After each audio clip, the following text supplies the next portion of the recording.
बबलू एक गरीब लड़का था। वो शहर के एक होटल में वेटर की नौकरी करता था। बबलू दिमाग का बड़ा तेज था। अपनी मीठी बातों से ग्राहकों का मन मोह लेता था। इससे उसे अच्छी खासी टिप मिल जाया करती थी। मगर फिर भी कभी कभी उसे ऐसे ग्राहक मिल ही जाते जो बड़े कंगले होते थे। ऐसे ग्राहक न तो खुद अच्छे से खाते थे और न ही टिप देते थे। एक दिन इसी तरह का एक ग्राहक वहां आया। बताइए साहब, क्या लाऊं? खाने में क्या क्या है? चिकन में chicken handi, chicken Pathani, chicken Lakhnavi, chicken kadhai. Mutton में mutton kofta, mutton masala, mutton Mughlai. कीमे में कीमा पाव, कीमा घोटाला, कीमा फ्राई। ठंडे में केसर, फलूदा और रसमलाई। गरम में नॉर्मल, स्पेशल, मसाला, कॉफी और चाय। बताइए साहब, क्या लाऊं? इतना कहकर बबलू ने ऑर्डर लिखने के लिए एक पेन निकाला। ऐसा करो, फटाफट एक चाय लेकर आओ। ऑर्डर सुनते ही बबलू का मुंह उतर गया। वह बोला, बस चाय? हाँ। बबलू मुंह लटकाए अंदर गया और दूसरे वेटर से बोला, चाय दे दे उस कंगले को। उस शाम होटल के मालिक ने बबलू और दूसरे काम करने वालों को एक बुरी खबर सुनाई। अब इस होटल को हमेशा के लिए बंद करने का टाइम आ गया है। क्या हो गया सेठ? इस जगह के मालिक ने ये जगह किसी पिज्जा हट वाले को बेच दी है। अब यहाँ होटल नहीं, पिज्जा की दुकान चलेगी। इसलिए आप सब लोग अपना अपना इंतजाम देख लें। इस पिज्जा हट ने तो हमें ही हटा दिया।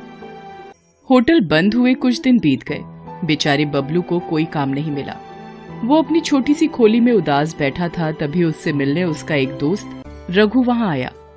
रघु को देखकर बबलू बहुत खुश हुआ। उसने उसके लिए गर्मा गर्म चाय और पकौड़े बनाए। वाह, क्या पकौड़े बनाए यार तूने। ये तो जैसे मुंह में घुले से जा रहे हैं। एक काम क्यों नहीं करता, तू चाय और पकौड़े का एक छोटा सा ढाबा खोल ले यार। आहा, अरे यार, मैं कैसे कर सकता हूं धंधा? और ये चाय पकौड़े का भी कोई धंधा होता है? अबे पकौड़े का धंधा कोई मामूली धंधा नहीं है मेरे भाई। मेरे मोहल्ले में एक पकौड़े वाला रहता है, लक्ष्मण। कम से कम 3-4 हजार का गल्ला है उसका रोज का। अरे भाई, एक आदमी इसी तरह से चाय बेचकर देश का प्रधानमंत्री बन गया और तू इसे छोटा समझ रहा है? बात बबलू की समझ में आ गई। कुछ ही दिनों में इधर उधर से उधार लेकर उसने चाय और पकौड़े का एक छोटा सा ढाबा डाल दिया। उसके हाथों में जादू था। जो भी एक बार उसके पकौड़े खा लेता था, उसके मुंह में उसका स्वाद बस जाता था। फिर तो वो बार बार बबलू की दुकान पर पकौड़े खाने आता था।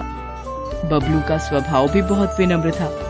वह ग्राहकों से बड़ी प्यारी प्यारी बातें करता था। लोग उसके स्वभाव से खुश होकर भी उसकी दुकान पर जा पहुंचते और मन ना होते हुए भी वहां से चाय पकौड़े खाकर ही उठते थे। इस तरह बबलू का ढाबा जोरों से चल निकला। उसे इस ढाबे से अच्छी खासी आमदनी भी होने लगी।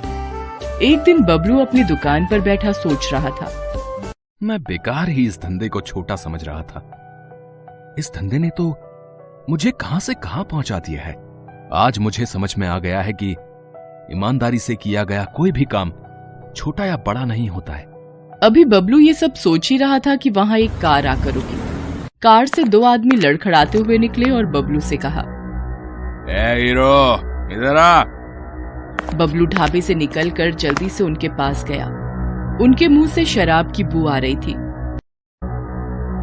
एक काम कर, 2 प्लेट आलू पकौड़े, 2 प्लेट प्याज पकौड़े और 1 प्लेट मूंग दाल का पकौड़ा लेके आ जल्दी से।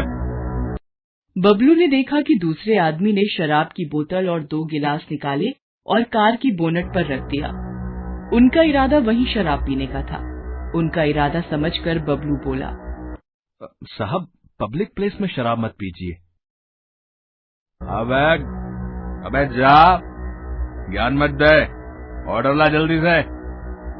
बबलू जल्दी से ऑर्डर लेकर आया। उन दोनों आदमियों ने वहां शराब पी और पकौड़े भी खाए।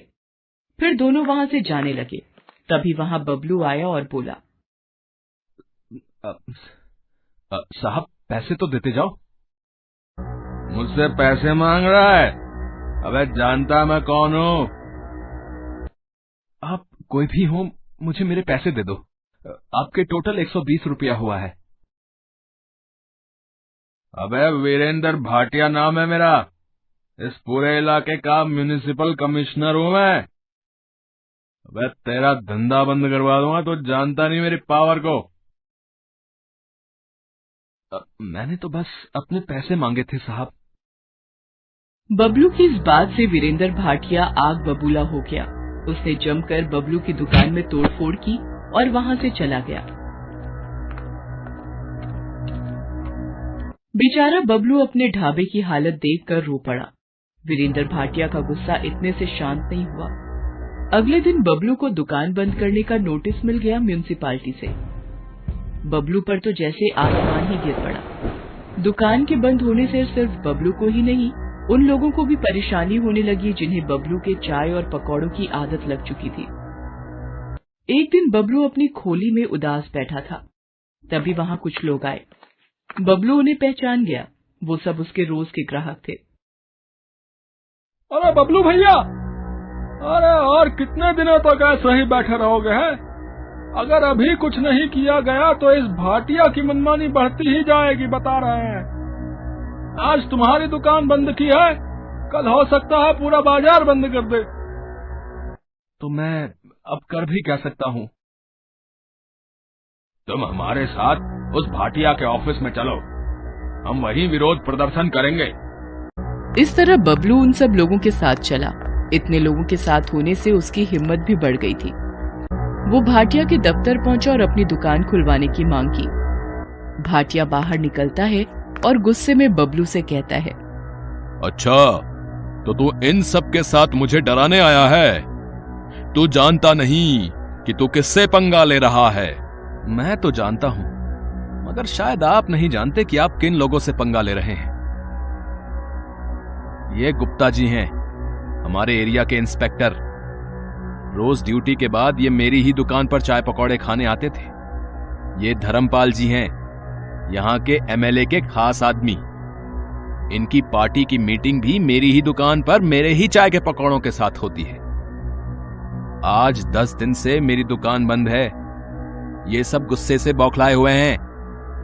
अब आप समझ लीजिए कि कौन किससे पंगा ले रहा है। ये छोकरा ठीक ही कह रहा है। पुलिस और नेता लोगों से पंगे लेना ठीक नहीं है। ठीक है, ठीक है, मैं तुम्हारी दुकान खोलने के कागज तैयार करवाता हूं।